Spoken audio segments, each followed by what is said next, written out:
जादू टोना जैसी चीजें खतरनाक है, लेकिन जब उनका प्रयोग एक बहू के हाथों होता है तो वो कितनी मजेदार हो जाती है, खुद देखिए।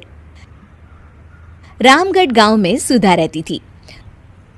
सुधा की सास उससे बड़ा काम कराती, तो पति ऐसा जो ना कभी घुमाने ले जाता और ना ही कभी कोई तोहफा लाता।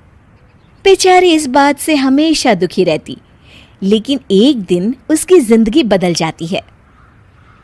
अरे सुधा, सारा दिन न जाने क्या क्या सपने देखती रहती है। जाकर कुछ बढ़िया सा खाना बना कर ले आ।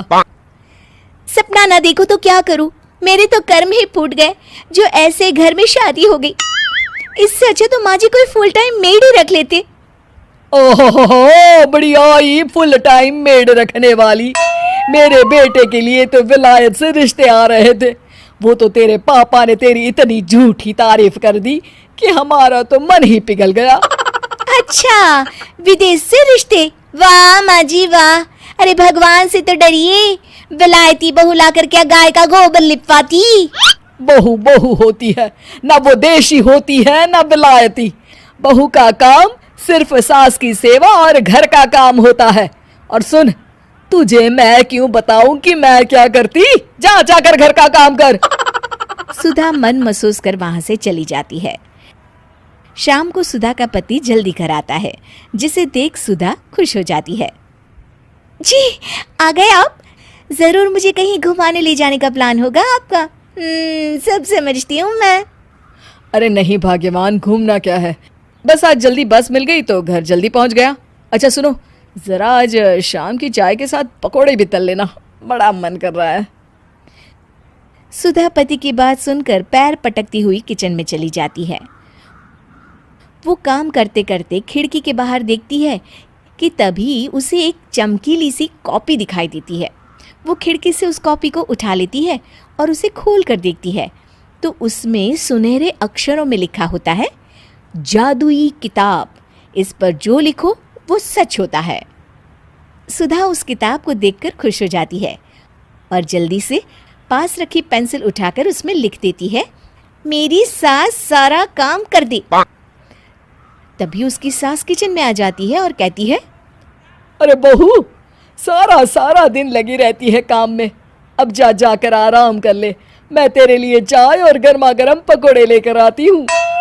सुधा ये देखकर हैरान हो जाती है और कॉपी लेकर कमरे में आ जाती है।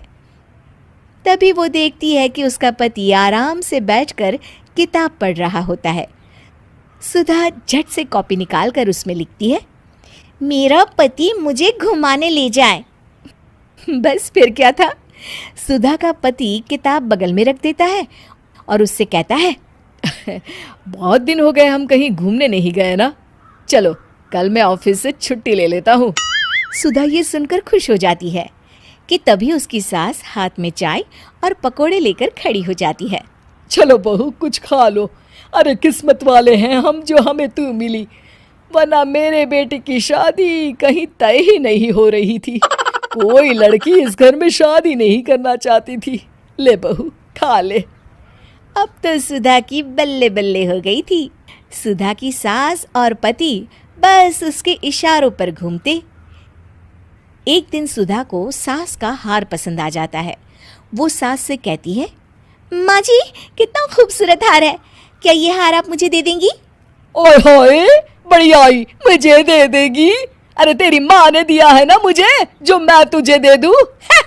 मैं अपने एक भी गहने तुझे कभी नहीं दूंगी। तभी सुधा अपने कमरे में जाती है और कॉपी में लिख देती है, सास के सारे गहने मेरे हो जाए। अब क्या था, थोड़ी ही देर में सास एक संदूक लेकर उसके कमरे में आ जाती है। बहू ये ले। ये क्या है माँ जी? बेटा ये मेरे गहने हैं, अब मुझ बुढ़िया पर तो ये अच्छे नहीं लगते। तेरी तो उम्र है पहनने उड़ने की, ये ले गहने तू ही रख ले। तभी सुधा की नज़र उस हार पर पड़ती है जो सासू माँ ने पहना है।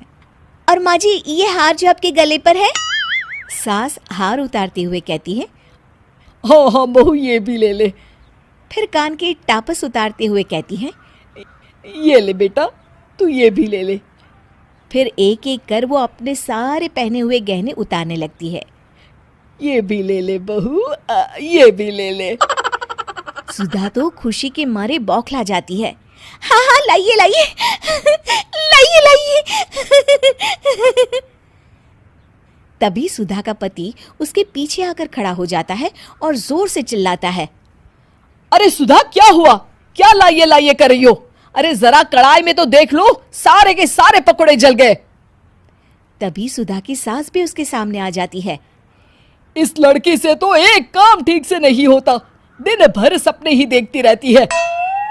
तभी सुधा को होश आता है। वो खिड़की के बाहर देखती है जहां उसे कुछ दिखाई नहीं देता। दरअसल जादुई वादुई कुछ नहीं था, वो सिर्फ एक काल्पनिक सपना था जो सुधा अपनी जिंदगी से तंग आकर देख रही।